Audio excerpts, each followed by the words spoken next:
All right, we are live with episode 6 of Southern Indiana Whitetail Talk. Tonight, I'm joined by, well, it's more Jason's show than mine, but Jason Van Meter is to my right, Darren Ballard is to my left, and Cody Fortney is on the very far end down there. So tonight, we're just going to talk about a 2023 season recap.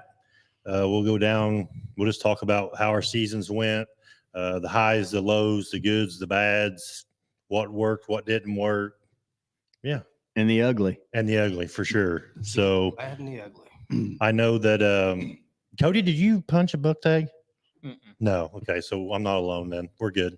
It's a 50-50 show. So Jason and Darren both punched their buck tags, and me and Cody are empty-handed. However, we're not empty-handed because you got meat in the freezer, right? Right. All right, so you're not empty-handed. So there's always a plus side to everything. So, Jason, let's talk to you. Let's start with you first because your buck is actually on the table. So let's. You want to start? Well, I don't know. You want to take the lead first? It doesn't matter. We can talk a little bit here, I guess. As you can see there on the table, this deer here, he was not my target deer. I had encounter with him last year, 2022, October 18th was the first time I ever seen him on camera. And he reported into one of our rub branches, which is on this parcel of land that I hunt, is one of the main hubs where it seems like where a lot of deer, when they come off a different parcel onto this parcel, they always check in right here. I kind of call it the fire hydrant of the whole 400 acres. Right. So anyways, he checked in last year, 2022 on the 18th, and never seen him again. He worked a rub branch, worked a mock scrape. He had another nice little buck with him. This deer carried a lot of mass last year and went ahead and carried it into this year.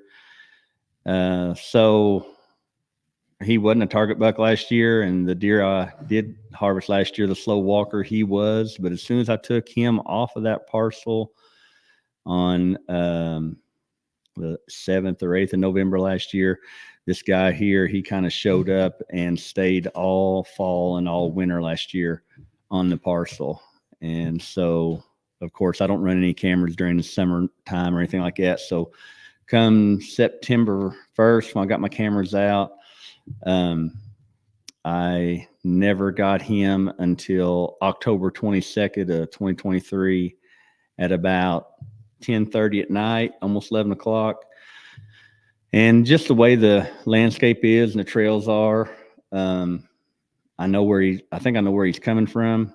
And so it took him that far to get onto this parcel after leaving his bedding on the 22nd. He got there on that rub branch probably around 10:30, 11 o'clock. And he pretty much acted like he wanted to stay. I don't know if you can show up there one of the videos of him chasing. Well, no, show that video of him on that licking branch, or not the licking branch, the rope with right the dripper. Yeah, there he was, November 2nd. And at this time, he was not my target deer. The deer that I was looking for never showed up. If you go down one video, there is. It might lag a little bit, but this video right here. This one. Yeah.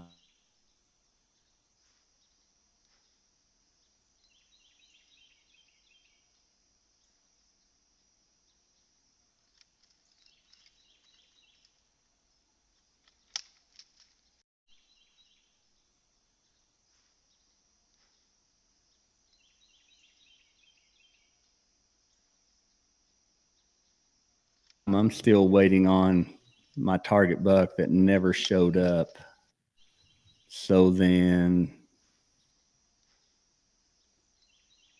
having that footage along with a couple of more bucks at that caliber, I'm passing up all these nice deer thinking, well, my target buck's never going to show up.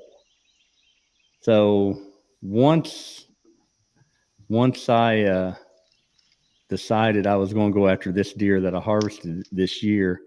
I'd got him on the rope with the dripper, and you can go back to that if you like. I don't know if Right there. So at this point, when I see this deer, I text Cody and Matt, or Cody and I'll probably Matt too, but I text Cody and Darren. I know, and I sent this picture and this video to them, and I said, "Man, I think he needs one more year." And Cody says, "No, he's a good one. You better shoot him." And I wasn't convinced yet. And so now we're getting into the first week of November, and I've got him on camera chasing does. I mean, it was just daylight after daylight after daylight.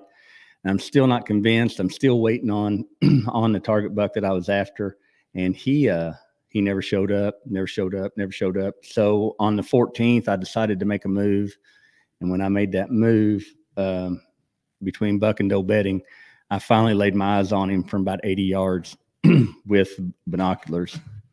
And you can go see if that one video of him chasing the doe right there, if it will come up.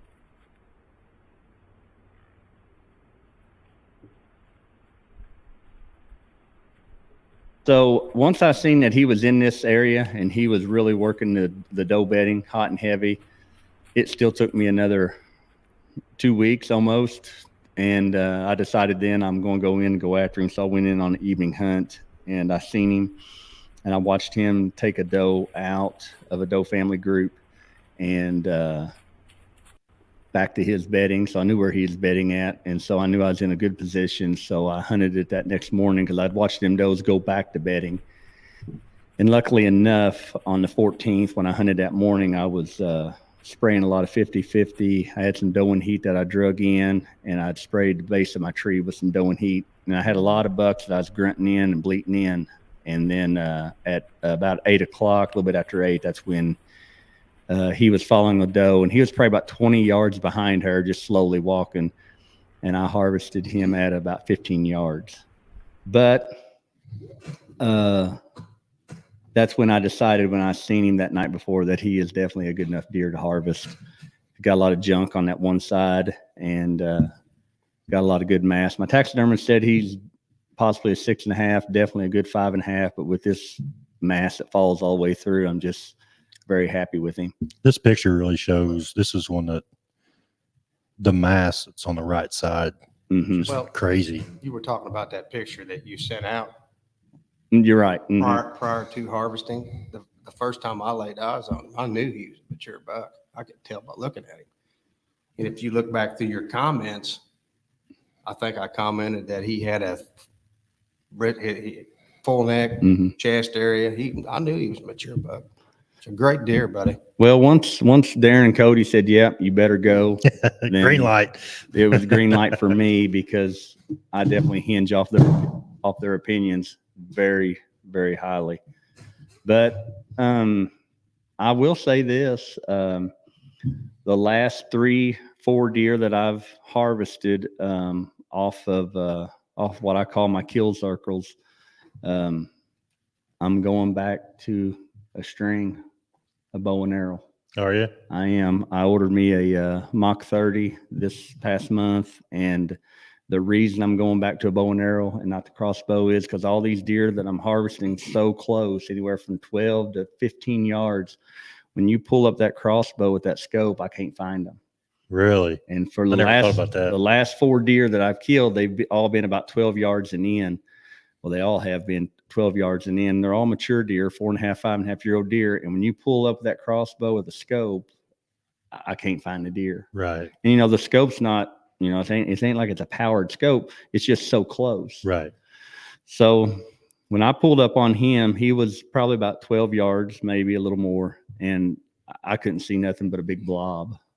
So I'm raising my crossbow up to get the top of his back. I'm raising it down to get below his belly, trying to find daylight. He was kind of up against a slope, so that all blended in, and it was tough. And I got myself in that situation last year with a slow walker. He was about 9 yards, and I pull up and I can't find him. All I see is just brown. Right. And so I go up his neck a little bit and back down, try to top the top of his back. And I'll be honest with you, I about missed him last year. Another 4 inches, I'd have went over his back. But I was so high up in the tree, I was about 24 foot in the tree, and he was the elevation of a slope at the base of that slope to where it was at a sharp angle. I got you. And then the year before that, the deer that I shot at about 10 yards, it was hard to get him in a scope too. So next year I'm going to go with a bow and arrow, and if I have to, I'll hang my crossbow in the tree and keep it. There you go. Take them both. There you go. Take them Take both. both. Take both of them. But definitely. So when I harvested him, and that doe was in standing heat, when she got into my kill circle and smelled all that doe in heat, she didn't like it a whole lot. And once she passed through, headed towards her bedding, that's when he got into sight, and I shot him, and he went about 50. He did go. He went 52 yards, and she went up there and stood beside him the whole time because she was in standing heat, wanting to be bred. And it was crazy. I had this open window, and I thought, I have never, because I shoot that crossbow in a yard, maybe 20, 30 yards practice, Right. 10 yards, and I'd never shot it that far in my life. So I ranged her. She was 52 yards, and I slid a bolt in or cranked it back, slid a bolt in, and it was like shooting her with a rifle. And she just all but just dropped as soon as I hit the trigger. So Right. That's where it's good to have that crossbow. they're ethical. I mean, they're nice. I really enjoy them. But I've been in some tight spots the last 4 deer, being so close. Right. So Wow. But anyhow, Dakota, thanks for tuning in tonight. Going on Landon. Trelo said, great deer, Jason. That's a great deer for sure. Do you want to, I mean, like I said, I don't even know, like if a video plays on here for some reason, it mutes the mic. So I'm not sure if some of that little bit was muted, but it's okay. If nobody heard, me and Cody don't really have buck stories to tell tonight. So we'll let Darren go next. You go next, Darren. Well, the buck that I harvested this year was not even on my radar at all. I named him the bully buck for a reason.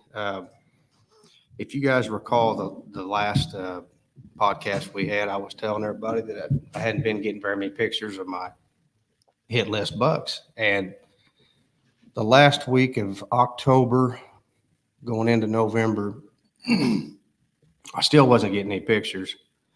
And I won't tell as long a story as what Jason did, because my deer was not as good as this one. It was still a good deer. He was a 5.5-year-old, but I started getting pictures around the 5th or 6th of November of the bully buck, and he was fighting one of my number one target buck. Ran him off the parcel because about 2 weeks later, that deer was harvested by a neighbor friend of mine. Good deer. I called him Triple Splits. This was probably around the 5th or 6th of November. A couple of days later, I'm thinking it was probably around maybe the 9th, 10th, 2 or 3 days after that. Same thing. One of my Tacticams went off, and it was the bully buck running my number 2 buck off. They were fighting, and I pulled the video up, and he actually he was gone. He disappeared. He did come back. My number 2 buck is back on that parcel. So I made my mind up at that time. I thought, okay, I'm going to have to do something. I'm either going to have to take him out or bring my grandson out. Maybe he'll do it, because I just didn't think he was that big of a deer, Right. head wise. Body wise, he went over 200 pounds. He was a 5.5-year-old. So I decided then that I would go ahead and try to harvest a deer if I saw it. And there was probably, I'm going to say 2 or 3 days left of bow season. I went in there on I think it was the 12th, 13th of November, and had an encounter with him. It was an evening hunt. And I told my wife, if I see this deer, I'm going to take him out. Well, I saw him, and I still didn't. I had him at 15 yards that evening and still didn't do it. So I go home, tell my wife, I was like, yeah, I saw the bully buck again. She's like, well, if you don't, those deer are never going to come back. I Right. got to thinking, you know what? She's right. So 4 or 5 days went by. I didn't hunt that. I didn't go set my stand on that parcel. I left it alone for a little bit, and I went in there opening morning and had him chasing a doe, and he was dogging a 6-pointer. I watched him run a 6-pointer out there, and at 4:30 opening day, it worked. It worked to my advantage. He had been checking in at a mock scrape that I had loaded up with ridgetop buck and rut, and I got in there. I got out. I went in to eat lunch. I'll just tell you what happened. I sat there and watched him running a doe that morning, and I sat there till noon. Got down, went and had some lunch. Got back in there around 2 or 3, and I started doing some calling, like grunting and some bleeding, and nothing. And then probably around 3:30, 3:45, I started that sequence again, and I heard a buck behind me. Because my setup, I'm set up kind of like you were talking about earlier, right in front of a buck bedding area. And I'd say probably around 3:45, I started doing some more calling, and I heard a buck behind me and turned around about 80 yards. It was him, and it was him. He stood there for probably 10 minutes. I had no shot. Like I said, it was the first day of gun season. And I kept thinking, gosh, I hope this is not him. I hope it's not him. But then in the back of I kept thinking, why would you think that to yourself? You know you need to take him out. So after about 10 minutes, I hit the bleat call, Van Meter and Son bleat call, and here he come. He was ready. He was headed right for that V-dripper that I had set up, and time he stopped, he was probably 15 yards when I harvested, and I thought to myself, you got to do it. So that chapter closed on the bully buck that day. So he ended up being a 5.5-year-old. And one of the reasons why I wanted to take him out was his genetics. The buck to me, I don't think he was going to get any bigger than he was. He was just one of those, I wouldn't call him a cull buck, but he was just, the genetics were not there with this deer.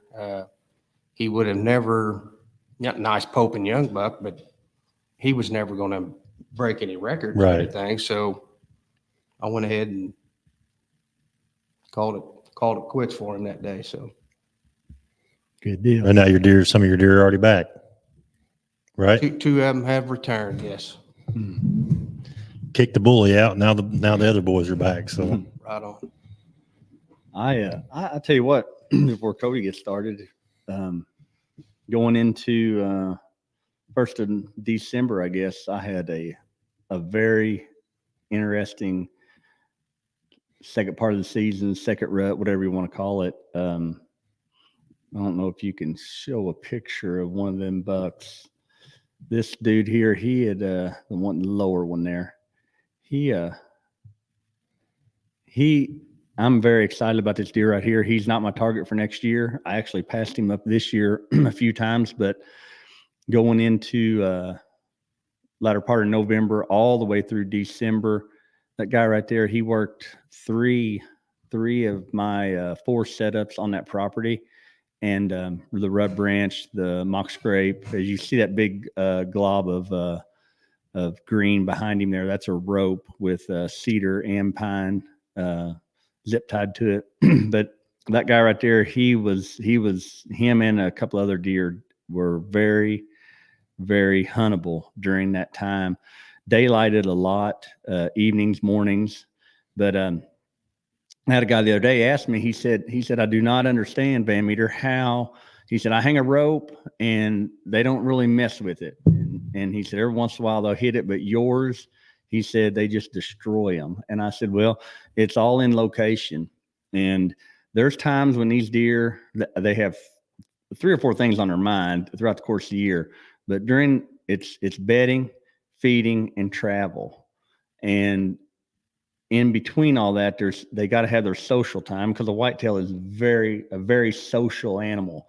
We may not see it as much because they're so nocturnal at night, but they are very social. Like coming in here tonight, We've seen the fields were full of deer. They're social. They're out there. They're eating and they're together. Well, for these good locations for a rub branch, for a mock scrape, for the pre-orbital musk rope and the dripper, it's got to be in that line of travel where they're social. And that right there is between his bedding and his destinational food. And when I say destinational food, deer browse all the time. I mean, they're going to walk by something, they're going to stop, they're going to nibble on it, they're going to eat on it, they're going to browse. But destinational food is where they're going to spend time and really consume a large amount of food as quick as they can, and then move on to be social again. So you got to find these locations in between bedding and destinational food where it's social. Because them deer right there, he's probably about 250 yards from where he beds. He browsed all the way to that point, and then he leaves his calling card right there with his glands and his urine, and then he browses probably another 400 yards in his destinational food. So that dude right there, I could have harvested him going back to bedding, or going in the mornings, or going back to destinational food in the evenings, because he checked in there multiple times throughout the course of the week. Maybe not every day, but at least 3 or 4 times a week. But a lot. Yes. So, but it's in that area where they're in that social behavior. I had a guy call me this fall. He said, Vammer, your ropes don't work. I said, well, tell me about your landscape. He said, I own 14 acres. I said, well, what's around your 14 acres? He said, I got a lot of neighbors, and they ride a lot of 4-wheelers, and hear the kids, they're out playing and hooping and hollering. We got dirt bikes. And he said, when they come through my property, they just go through it. And I said, yeah, they're on high alert. I said, they're passing through. They have no time to be social. Right. And I said, to work these setups, the pressure's got to be down. And they've got to be in that area where they feel very comfortable to be social. And what he's doing is he's being social with that rope and with that mock scrape and that rub branch, leaving his calling card, his scent behind. So, but very, very good information. Well, I was watching my cameras all the way through the month of December, and it was like, this is an awesome second part of the season. We didn't have that bad of weather. It wasn't crazy cold. It wasn't crazy wet. Deer were moving. If you go back, there's another picture there I'll talk about a little bit. Go ahead, up right there. This one? Yeah. Now this deer right here, he showed up on our parcel there on November about the 20th, 18th to the 20th. And when he showed up on the 20th, I sent that picture out to a few people, and he checked in on one rub branch, and this is the 400-acre parcel. He checked in on one rub branch and a mock scrape, and then he finally made it to the other 3 locations and worked all them. So he laid his calling card out, and within that 3 to 4 days, while he was going through the signing phase and leaving all of his scent down, I hadn't seen that buck since last year. So, and I think where he spends the biggest part of his time is probably 2 miles away. But when he showed up on the 18th, and I was sharing this with Darren, I shared it with Cody, and I think I shared it with you too. On the 18th to the 20th, he had no tarsal stains on the back of his hocks. None. 0. He was real slim. He didn't have any of that testosterone, steroid bulkiness look that they get when people say their neck swelled, or their whole body swells. But anyhow, he didn't have none of that. And then there was a 6-7 day window there, and I watched him on several of our setups, to where I watched his tarsals finally turn black and have the stains going down the back. I had never seen a deer at that age not have such a high testosterone level by the middle of November, right? Late November. But let me tell you, I watched him for 3 weeks on that parcel, and I had him on camera about every day, and he was chasing does and trying to breed does, working our mock scrapes. But it's so ironic to see him come on that parcel with very low testosterone. But man, by the time it was probably 14 days into that, going into the 1st of December, he was very ruddy and bucky. A lot A changed. lot of change. He is my target buck for next year. And he may not show up until the same time he did this year, which would be late November. Right. But if that's the case, I think I'm going to hold out for him because very huntable. Crab claws. Very huntable. Crab claws. I don't know what I'm going to call him. How old do you think that deer is, Jason? I don't know. I mean, I've got so much footage of him that I'll have to share with you close up, chasing does, working my rub branches. And there's times I'll look at him, and like I was telling Darren the other day, and he laughs at me. He always asks me, "Hey, how old is he?" I always say 4.5. Always. They're always 4.5. Always. Because 4.5 is close enough. He's Right. mature. Just by looking at him, I would say he's a 4.5. Honestly, a good 4.5. He could be a 3.5. But What's the date on that picture? that date right there was probably December 1st, maybe. He's either run down or he looks thin in the face to me. But he was Man. thin. He was thin with no sign of testosterone spike on the 18th or the 20th of November. I mean, his hocks were white with a little circle of tan in the middle. And them mature bucks and even your 2.5, 3.5-year-old bucks, by that time they're really starting to bloom out in those tarsal glands. Stained up. But he was not. But by the end of the season, he was really, really ruddy and bucked up. But I'm telling you, these cameras will lie to you. And man, I'd have never shot this deer right here that I harvested this year if it wasn't for Darren and Cody saying harvest him, because going by the pictures, I thought he needed one more year. Great deer. And looking at him, if he makes it and shows up next year, he's probably going to be a good deer. I mean, he's a good deer now, but I'm just saying I'm really looking forward to that deer showing up next year. And it's crazy. The deer I killed this year, he run the same pattern he did last year, as in showing up, coming in on the rub branch mock scrape that he come in on. And this buck right here, that's pictured right there, I'm hoping he'll run the same course and come in on the same location, which is the opposite side of this farm. And hopefully he'll show up earlier than he did this year. Right. So I'm hoping around, because I don't start hunting until Halloween, but I don't know. You just never know. Do you think maybe that it could be something genetic within that deer? I don't have Keep an a eye clue. on him. I don't know. My brother shot a deer one time that was in full velvet and had no testicles. Mhm. So, and born that way, I'm sure. And he was Michael had killed a very nice, I think it's a 10 point, and he was, who knows how old he was, Do you have any other pictures of that buck?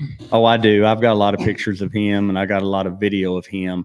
And but yeah, so I'm looking forward to him next year. But like I said, even if it takes going into late November, 1st of December, I'm very encouraged by what behavior I've seen this year to not lose hope if I don't harvest early next year.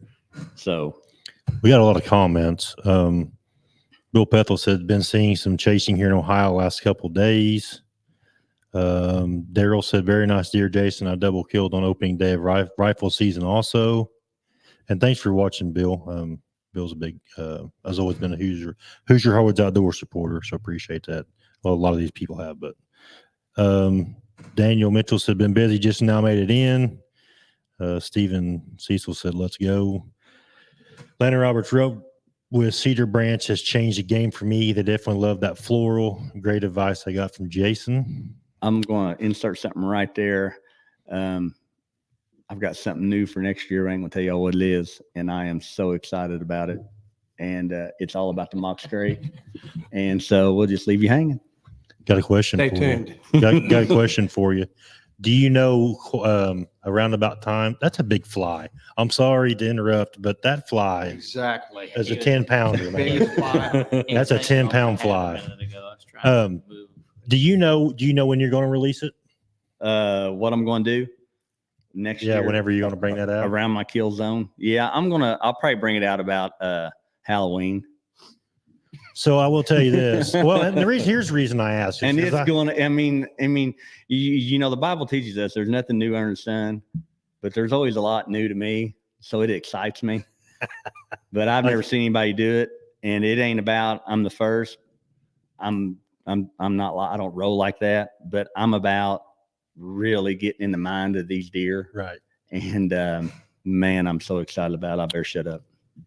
Well, I didn't mean to start that portion of it. And here's the best part about it for you guys: I can't sell it, so it'll be free. Well, I can't sell it, so it'll be free. I will say this: that I'm not trying to promote Who's Your Hardwood stuff on this show, but I did talk to Jason, and I don't have dates. I don't have anything set in stone, but I will say that I'm going to be currently working on some kind of outdoor hunting expo for the Southern Indiana area come this fall. So cool. I did talk to Jason about. I'm not going to release anything yet, but possibly doing some seminars and that type of stuff. Yes. So that's why I asked, like, whenever the knowledge is going to come out. And that'll probably be in the Washington County area. Yes. So that's very centrally located. I'm shooting for the 1st of September. So yeah, I'm possibly, which this isn't any good information for anybody around here, but I will. I'm probably going to be at the. They call it the World Expo, Whitetail World Expo, July 19th, 2021 in Birmingham, Alabama. Nice. So looking towards that show. I haven't totally committed yet, but talking to a lot of people, customers down that way, and it could be a pretty good time. Gotcha. To be. I mean, a lot of shows around here, they want to do them in January, February. Nobody's thinking deer. Right. But you get in that July mark on, everybody's thinking deer. So we may be in Alabama come mid-July, late July. I kind of want to do something. I know there's like a bunch of different shows around, like in Indy and that type of stuff, but I've always been kind of geared toward like local businesses and, you know, of course, like Van Meterson Lures and type of stuff. So that way we can do some seminars and I mean, if there's, I don't know who it'd be, but if somebody that owned a saddle hunting business wanted to demonstrate how to use their saddles or whatever, you know, I think it'd just be a good idea for, you know, for the surrounding area to do that. So very, very good.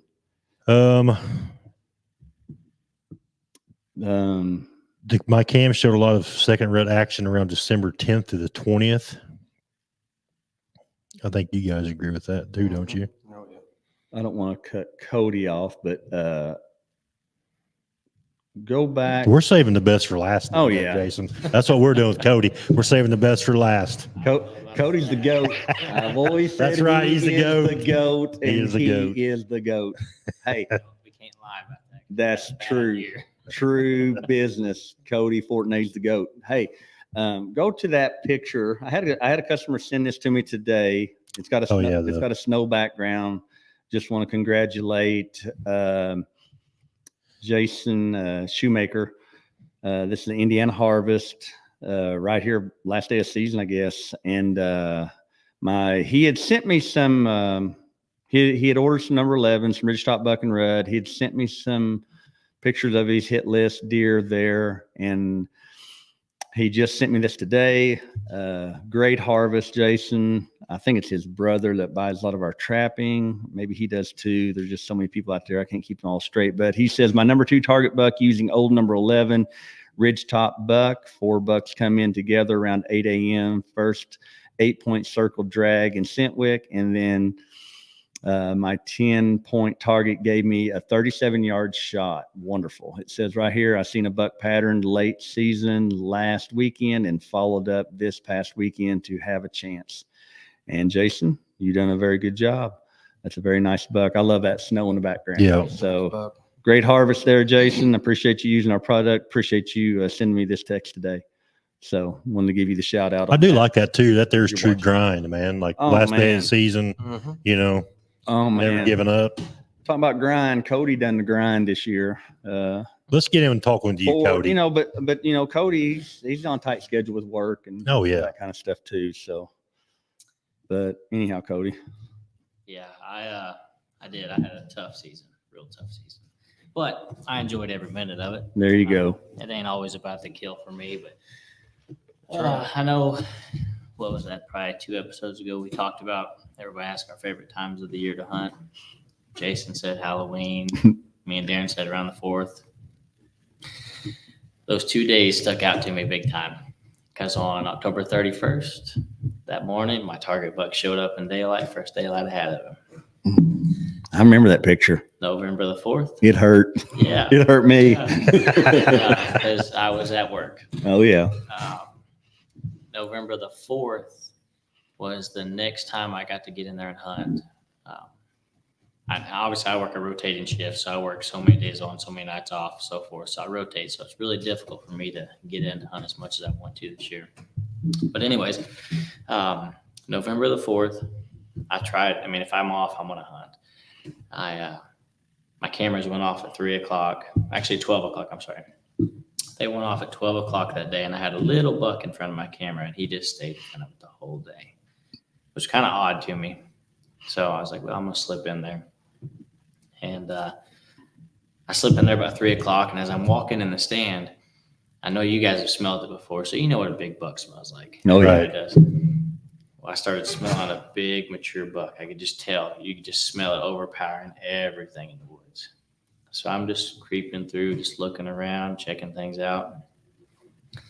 I get about 20 yards from my stand, and I look up. There's one buck. There's another buck bedded, another buck bedded, a doe, and my target buck all under my ladder. Oh, my. Every one of them. So I instantly laid down. I had my backpack or my bow strapped to my backpack. I wasn't walking it in. I had it strapped to my back. I was like, I can make this happen. So I got down on my knees real quick, and I laid my backpack over, and I was like, I'm going to pull it off. So I started unsnapping my locks there and pulling my bow off. And I get an arrow knocked. And the second buck come through was perfect broadside at 30 yards. And I'm like, that's not the target buck. So I'm looking, trying to find him. And about that time, he blows up and just runs that buck right off. And I'm like, all right, I'm going to try and kill this deer. Well, by that time, that doe turns and wanders right up the hill. So I was like, well, I'm going to go ahead and get to my stand because everything went right behind her. She was the hot doe in the How group. far away were you from your stand? 30 yards roughly. And they never did see you, right? Never knew I was there. Wow. So when they go up the ridge, I was sitting there thinking to myself, what am I going to do? What am I going to do? So I shoot straight to my ladder and I climb up and I sit there. I get everything settled in, and first reaction to me is rattle. I'm going to make some noise. So I rattled and I'm waiting. Nothing's happening. And I'm like, you know what? I got another stand up that ridge. I can slip around real quick and get in front of it. Well, as I'm walking up that ridge, I'm taking my time. I'm looking. I'm not seeing nothing. And I get, I'm about halfway up, and I look, and the deer's staring right at me.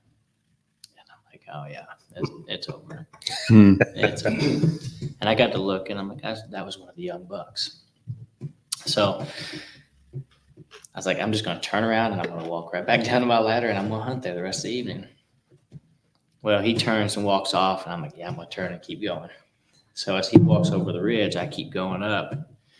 There's a massive oak tree. I mean, this oak tree is probably, I bet 3 of us could put our arms around it. It's just a huge oak. And you can see an old stand in it that was there probably 50 years ago.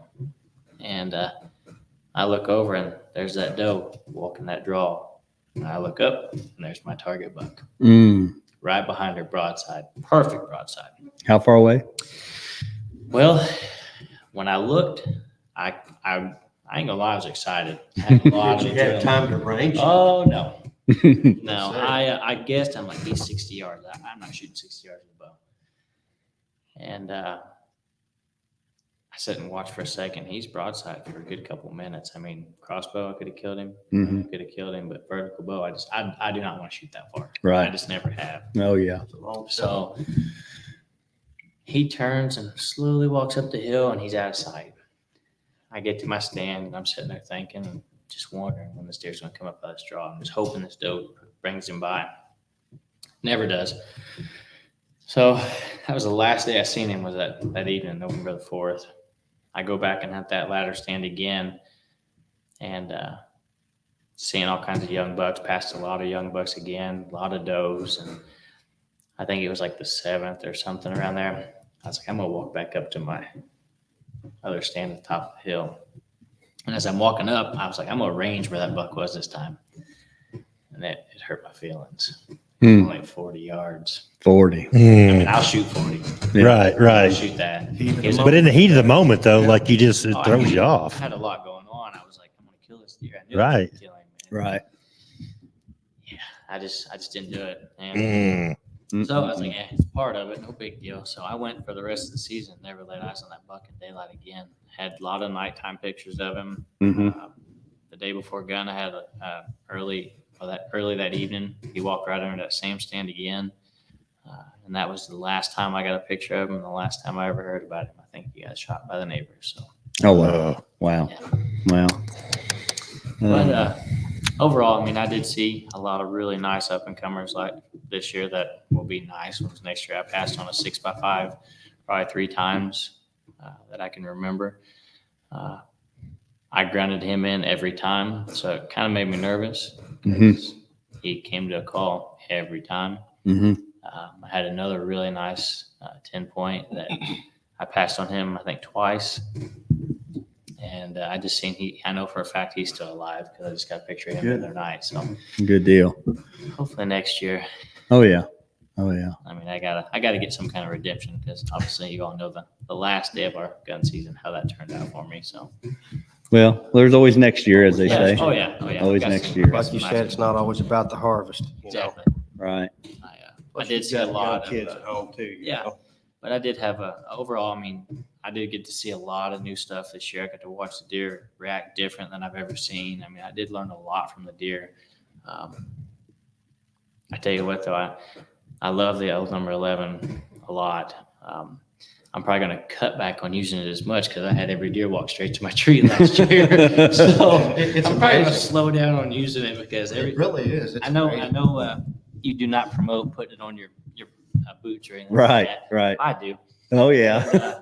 And, I do. They come straight to my tree every single time. I don't care. I don't care where a deer's at. If you go through an area with that number 11 on, he's going to find it. Yeah. They're going to walk straight to you every time. And so I'm going to cut back on walking. Right. I'm going to drag around and then we'll leave it. Right. There you go. Yeah. And by the way, too, congratulations on the patent deal. Yeah. Yeah. Yeah. Congratulations. on We that. we got our trade. Well, we got our logo and our business name trademark there a few years back, and then I started working on the old number 11, and just got documented or just got information the other day that it is now trademarked old number 11, and then our next will trademark.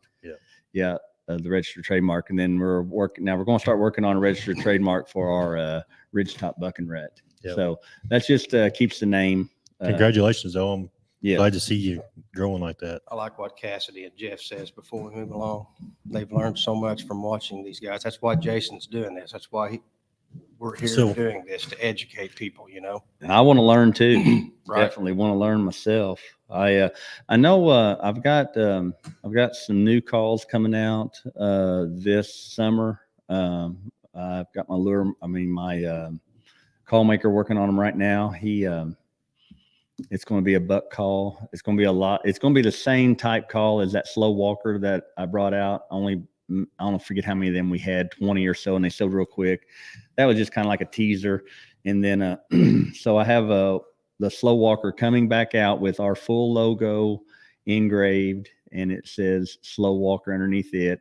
It is a aluminum frame soundboard with a weighted reed, and it sounds really, really good.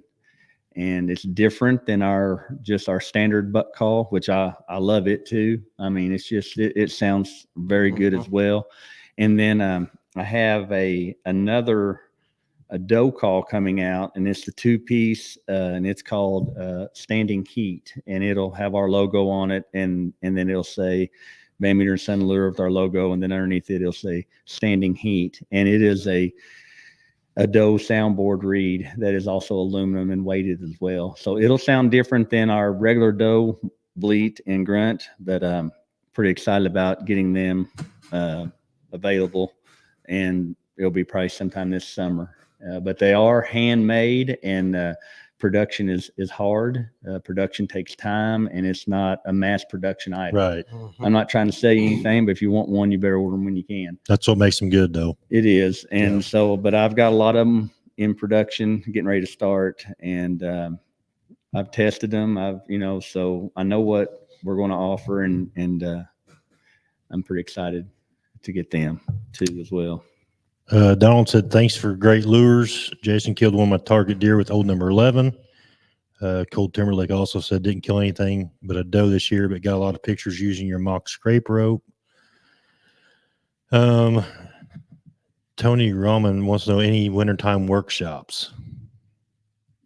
Any wintertime workshops? I don't think you got anything going on this winter, though, do you? No, nothing like that. Sorry. Larry said, awesome podcast. Followed you all for a while, but first time hearing the cast. God bless and keep it up. I do want to say, so going kind of back to what Darren said and touching on Jason a little bit, but Jason approached me about, wanting to do like a live show, whatever, and asked me if I'd help produce it and all that. And I'm like, well, yeah, I'm not going to pass up the opportunity, just because anytime that you can learn something. And one thing I've known Jason for a long time. I've got to know Darren really well and Cody really well. The good thing about the show is it's hunters helping hunters, right? I mean, you learn something. If you got something that might work for you, put it up on the comments or whatever. We'll talk about it. Mm-hmm. There's a lot of social media podcasts out there, and I know this is not the route that Jason wanted to go, to where it's just, this is the only way to do it, and this is how it's going to be done, and that type of stuff. Man, it's like Jason said, and Darren said too, with the way that Cody's season went, it's a process, like us as hunters, our 2024 season starts right now. Like, it don't start September 30th, right, Jason? I mean, right. it's learning your herd, and it's all about that. So that's what we like to try to share out there, or they like to try to share out there. And I'm the lucky one that gets to sit here and run a computer. But yeah, I just wanted to say that about this show. So if you ever see Southern Indian Whitetail Talk pop up, that's what the envision of it was for. So good to see Nick Ernie on there. He's a legend and don't know it, but RBG Traps, any water trappers out there, he is the man.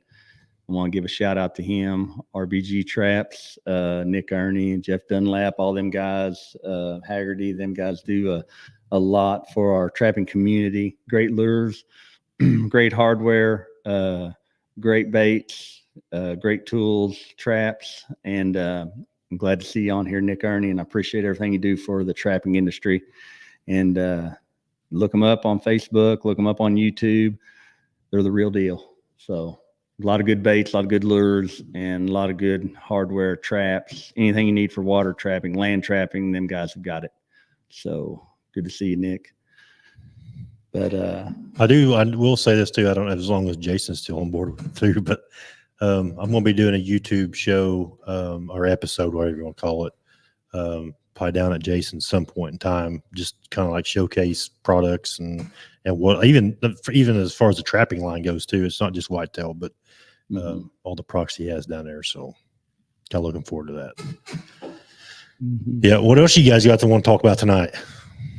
Well, I don't know if anybody else. What about 2024 plans? Well, I don't know. I've got some opportunities, and I'm just so old school and don't want to step out on a limb very often or very far. Right. I ain't afraid of the limb breaking, but it's just, I like to hunt. I like to fish. I like family time, and this business can grow as big as you want it probably. But I like where I'm at right now, but I definitely want to be able to offer some different calls and that. Some of that mock scrape information I was talking about a while ago. Really excited to release that.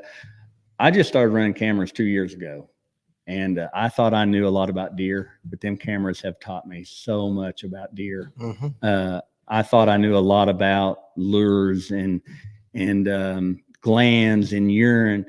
Well, running them cameras and the video along with our products has taught me more about our products than I ever knew. Right. So there's a lot that I've learned and a lot that I want to share, because it's all about the communication between the deer and the bottle that you give them, the gland that you give them, the urine that you give them, the setup that you give them. I know over the years, a lot of people have used a lot of stuff over the counter. I'm not knocking it, but it was almost used as if a magic wand. But you can take our stuff and talk to them with it, and you can take it and use it to your advantage. And I think the greatest advantage that I've learned in the last couple of years by running these cameras is with our products, with the rub branch, with the mock scrape, is they're really systematic. They are an animal that is patterned and live by pattern. And to watch these deer show up within the same few days every year from 2.5, 3 miles away, come mid to late October, and check in like they do, and then communicate the way they do with our products. I'm gathering data right now on my parcels to know all I need to do is go in that 3-day window and hunt it. Right. Now, of course, the weather's crazy. No, but I have learned that these deer, when you get them bucks at 3.5, 4.5, 5.5, 6.5, and they have gained experience through lifestyle of habitat, no pressure, plenty of food, plenty of bedding, plenty of edge, plenty of cover. And then you throw these setups like I do in there with the mock scrape and the dripper and the rub branch. It's like it's definitely a stopping point. It's definitely a point of interest that I can use for my advantage to harvest these deer. Mm-hmm. I have especially the last 3 or 4 deer that I've harvested during archery season before the middle of November. He was killed on November 14th. I can honestly say, if I was just going up in these parcels and slipping up a tree, hunting a trail or a natural scrape, the odds would have greatly been against me.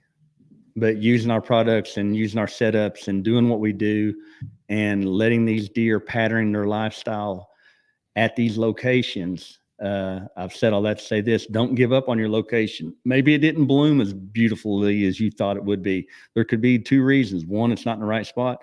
2, it's not the right time. Because I've seen some places really bloom in the last 1.5 years due to a rub branch or a mock scrape. So, but I know right now, guys, get out there right now and kick out some mock scrapes. Mm-hmm. If you got some extra urine and something, put up a dripper, put up a camera. I mean, deer are fighting. I mean, they're pushing, they're shoving, they're traveling, they're eating, they're moving, and these patterns right now that's going on is you can use that to your advantage. That's like that deer last year, or this deer here. Last year, I went in there in January, February, March, and really scouted this deer and another deer that I was after due to bedding and travel and what had happened during the month of November. And I put ribbons up. I put orange ribbons up that's about 3 foot long. And when I had to make that drastic move come November 14th that evening, I didn't know what tree I was going to go to, but I knew the area. But you know what? I had an orange ribbon that showed me a tree that I found in February, March of that year. And if I would have never done that, I don't know where I would have really set. Right. Yeah. So this early season scouting starts now, January, February, March. We've talked about that before. Like the best time to scout is January through March. Oh man, it's all right there. Absolutely. The sign's there. There's no like overgrowth. You could see The greenery's not thick. Yeah. And 2 guys, where the slow walker bed last year was buck bedding, it was what I call mature buck bedding. He's the only buck that's going to bed there. I mean, we're in a time where testosterone's exploding. As you can see this deer right here. I know you guys can. All the tips are broke off on this side. They're fighting, but he was in an area where mature bucks bed. And without a shadow of doubt, I knew that's where he was bedding. And it was, because that's Right. where mature bucks bed. Slow walker got out of there last year after I killed him, harvested him. Then he shows up and just kind of takes over what he had left behind. Right. Movement, habitat, bedding, scrapes, rubs, mock scrapes, ropes, everything that he was using, he just took it over. So, but yeah, learn now. Shannon's got a good point. Still got our cameras out on our mock scrapes we made in September. Several bucks that disappeared in early December are starting to show back up these scrapes. Yeah. So there it is. I mean, September is that shift where they're going to leave and they're going to come back about December or January, February. Right. And they'll probably stay there all summer, spring, summer long. Yep. There is a home plate. There is a home turf that these deer live in that is, a good 9-10 months. And it could be 2 or 3 miles away from where, that's like this deer right here. I know he lived 2 miles away. If a guess, looking at aerials and studying, because I study them all summer, all spring. I'm looking, these different exit and entries. And I know that he lived during the month, during probably March through October on this certain parcel. His habitat, it was cover, it was food, it was water, everything he needed. But come that shift, he shows up October 27th. And why I know where he come from is because of how he entered that parcel for the first time. And you say, Van, how you know that? Well, like I said before, I am ashamed to tell you how many cameras I have. I mean, I've got so many that my bases are loaded, and I know when a deer comes, I know where he leaves. And I was talking to a guy the other day, learn your exit and entries off of your parcels. Say you have 100-acre parcel. Well, maybe that deer is only going to stay there 2 or 3 weeks, 2 or 3 days, but there's an exit and entry trail coming and leaving that area. Because these big bucks like this, they'll cover a 200 or 300 acre or less parcel and just run it in a big oblong circle during these months of October, November. And once their business is done, they're going to hit that trail and they're going to exit out of that. Right. And they know exactly where they're going. You had multiple pictures of him on different cameras, and he was all he was all headed the same direction, correct? I had pictures of him last year in October of 2022 when he entered a farm. And then he got ran off by the slow walker and didn't come back until he was dead. And then he stayed all winter. And that was the whole month of December and January. And so in part of February. And then when he come back, he didn't come back until October 27th, I think it was, or 22nd of this year. And when he come back, he didn't stay very long, but come November 2nd, he was there to stay. And he stayed for 2 weeks until I killed him. But I know how he exited or entered the farm. Right. Yeah. That's what I meant Yeah. when I asked you that. Mhm. You said you knew where he came from. Mhm. Well, Early picture. everybody wants to hunt the center of their parcel. I'm gonna tell you what, stay out of the center of your parcel. Hunt the edge of your parcel. You know what I'm saying? Right. Because that exit and entry is everything. I mean, because you bust right in the middle, and landscape's different, and everybody's parcel is different. I'm speaking for myself more than anybody. But if I went straight to the center of my parcels, I would do more damage than just hunting the edges. Because like this deer right here, he worked a big edge and spent some time on an adjacent property, and it had me a little nervous. But whenever he was in there to stay, he stayed in a pretty 400 acres. He stayed in probably a 200-acre circle, and he was working doe bedding.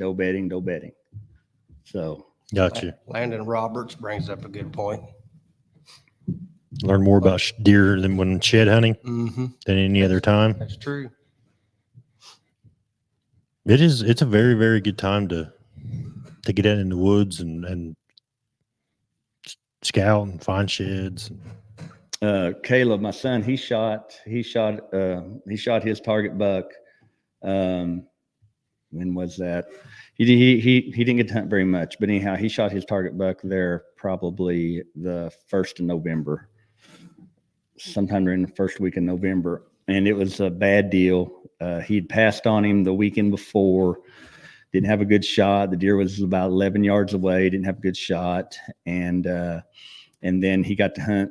He was off another Saturday, so he got to hunt that Saturday. And the deer come in. He watched him come in from about 60 yards. He made a scrape, come into a water hole, and he was probably about 12 yards, 15 yards when he goes to pull back on this deer, because he was going straight to the water hole about mid-morning, and it would have been probably during some peak pre-rut, and he was thirsty.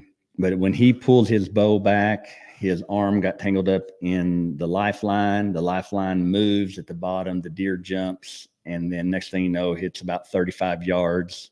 So during the episode of drawing back, he just pulls his bow back, continues to draw back, and puts a pin on him and hit him with a flesh wound. And we tracked him for a pretty good ways, but it took 6 weeks to the day to come back. So Really? he's alive. He made it through gun season, but it took, and he's a 5.5-year-old. Good. That's awesome. 10 point, but he made it through. But what was crazy was the pictures that people were showing me, like 3 miles away, right at 3 miles away, and it was him. I mean, that's how far he left that parcel. And this is a 370 something acre parcel that is totally private, and it's totally destroyed. It's been clear cutted, so it's his home. Right. Which I've watched him for a few years, and I've found his sheds and all, but it took him exactly 6 weeks to come back, to feel comfortable to come back. So we're thankful that he's back and he's still alive, for sure. and hopefully he makes They it. don't get old for.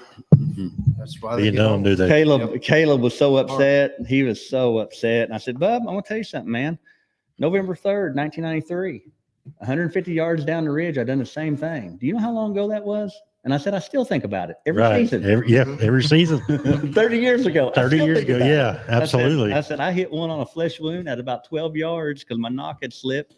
And I said, it makes me sick to this day. It's It's a happened to all of big, us. big buck. And when it does, you don't forget it. No. If you're a hunter, you've happened to you at one point in time. So, but anyhow, I appreciate everybody's business, appreciate everybody's comments, and just appreciate Matt and Cody and Darren. And we probably won't do any more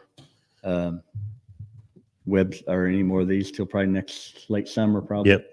Like I said, on the Hoosier Hardwoods Outdoors YouTube channel, I plan on doing some stuff with Jason probably sometime this spring, maybe late winter, whatever, about products and stuff like that. And yeah, we might get somebody on here for the Hoosier Hardwoods show. So Sounds good. if there ain't nothing else going on. And so going into this summer, I got a lot of work ahead of me. I got a lot of ropes to make and get them calls going, and got a lot of different stuff, a lot of drag rags to make. But hopefully we can do that show this fall, maybe during that's the my month of plan. August, September, or whenever. Yeah, I think me and Dakota is going to get together and start putting some stuff together and get some vendors and stuff like that. So That'd pretty be excited about it. very good. Very good. Not to drag the show out, but I do got to pick on you a little bit, because going back to your story earlier, I will never forget. You're talking about remember stuff 30 years ago. I'll never forget when I was at your shop picking up lures, and you actually told me you bought some cell cameras. I was like, what? I was like, you're going to run cameras? And you're like, yeah, I got some cell cameras. And I was like, Jason's coming into it. So I didn't get a chance to give you a hard time a while ago, but I knew when Jason Van Meter was getting into the camera game, I was like, it's about to be on for sure. I just quit throwing rocks at them. Yeah. Stone Age. So, But well, you guys got anything else, Cody? I'm good. I've just been enjoying listening to you all tonight. Sometimes I don't talk a lot, but it's because I'm trying to learn from you. Yeah. Yeah. I'm just listening. Well, I tell you what, I am super excited for next August, September, October, when them antlers start turning into antlers. Yes. And but yeah, so we're looking forward to it. And Well, we can talk about the deer that survived that are on our hit list. yeah. We can make a show out of that, spend a little time doing that. Well, I'm fortunate to have the opportunities that I have, and I know it won't last forever, but I'm going to enjoy it while I can and do what I do. But looking forward to getting this bow, looking forward to getting back into archery shooting, and so that's going to be fun.